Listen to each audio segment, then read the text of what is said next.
Major AKM Naimul Haq retired. Number হচ্ছে LH011. Propose করেছেন group captain retired Mohammad Alamgir,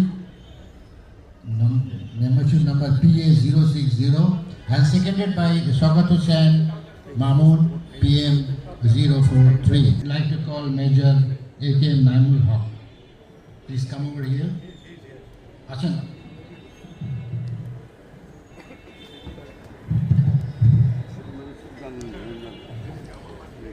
জি আসসালামু আলাইকুম।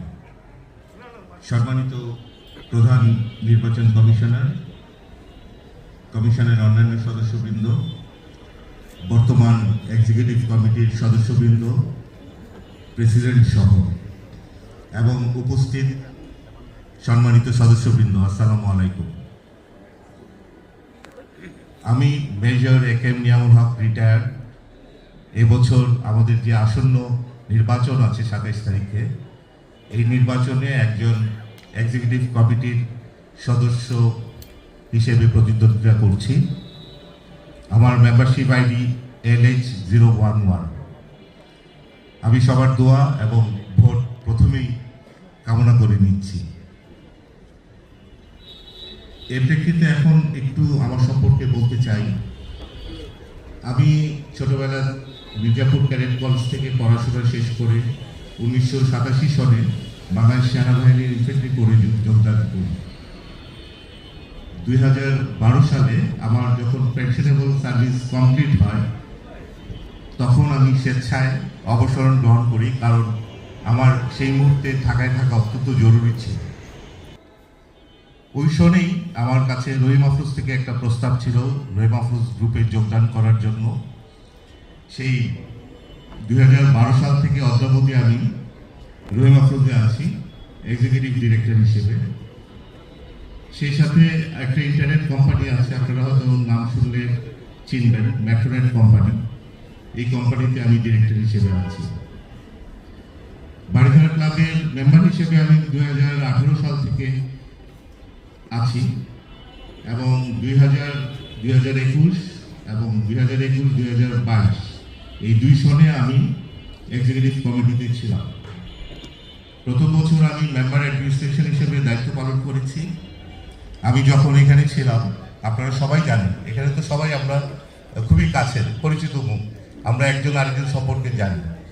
আমাদের সেই সময় ক্লাবে যারা কর্মরত আছেন স্থায়ীভাবে, তাদের কোনো পে স্ট্রাকচার ছিল না। এক একজনের এক এক রকমের স্যালারি ছিল। বছর শেষে ইনক্রিমেন্ট হতো এক এক রকমভাবে। যাকে ভালো লাগতো তাকে বেশি দিতাম, যাকে খারাপ লাগতো তাকে কম দিতাম। আমি, রাশেদ ভাই আছেন, তারপরে আপনার সাজ্জাদ ভাই ছিলেন। আমরা এক কমিটিতে অনেকবার বসে আমরা পুরো স্ট্রাকচারটা কমপ্লিট করেছি, যাতে সবার ক্ষেত্রেই ইকুয়াল জাজমেন্ট করা যায়, সব কিছুর একটা স্কেলের মধ্যে, একটা গ্রেডের মধ্যে নিয়ে আসা যায়। তো এক্সিকিউটিভ কমিটির সদস্য হিসেবে আপনারা জানেন যে ক্লাবের মধ্যে অনেক বেশি কন্ট্রিবিউশন করা ভেরি ডিফিকাল্ট। ক্লাবের মধ্যে তখনই কন্ট্রিবিউশন করা সম্ভব যখন চেয়ারম্যান থেকে শুরু করে, প্রেসিডেন্ট থেকে শুরু করে কমিটির সবাই একভাবে একসাথে কাজ করতে পারে। তো আমি এখন আমাদের পূর্বে যারা এক্সিকিউটিভ কমিটিতে ছিলেন, প্রেসিডেন্ট যারা ছিলেন, সবাইকে ধন্যবাদ দিই। ক্লাবটাকে একটা পর্যায়ে ওনারা নিয়ে আসছেন। এই মুহূর্তে আমাদের ক্লাবের মধ্যে দরকার আমার কাছে মনে হয় দুটো জিনিস। একটা জিনিস হচ্ছে সদস্য আমরা যারা আছি তারা আমাদের ক্লাবে আসি না, তারা যেন ক্লাবে আসি এমন একটা এনভায়রনমেন্ট তৈরি করতে হবে। আর দ্বিতীয় যেটা হচ্ছে, সেটা আমাদের সবার প্রত্যাশিত ক্লাবের বিল্ডিং যেটা আছে, সেই বিল্ডিংয়ের পরবর্তী কাজগুলোকে সামনে এগিয়ে নিয়ে যাওয়া। তো আমি বিশ্বাস করি আপনারা সবাই আমার চেয়ে আরো বেশি বিজ্ঞ। আপনারা জানেন কাকে ভোট দিলে ক্লাবটা সামনের দিকে যাবে। ওইরকম একটা কমিটি নির্বাচিত করে দেন এবং সেই কমিটির সদস্য হিসেবে যদি আমি থাকতে পারি, আমারও ইনশাল্লাহ কন্ট্রিবিউশন থাকবে, যাতে করে 2টা পয়েন্ট বলেছি আমি, ওই 2টা পয়েন্টে কাজ করতে পারি। প্রথমত হচ্ছে ক্লাবটাকে ভাইব্রেন্ট করতে হবে এবং আমাদের সদস্য আমরা যারা আছি, আমি নিজেও তো সদস্য, কমিটিতে নির্বাচিত না হলেও, তো আমরা যেন রেগুলার এসে শান্তি পাই, নিজের পরিবারের মতো মনে করতে পারি এই জায়গাটাকে।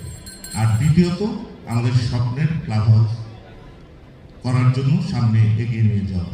সবাইকে ধন্যবাদ। Thank you sir.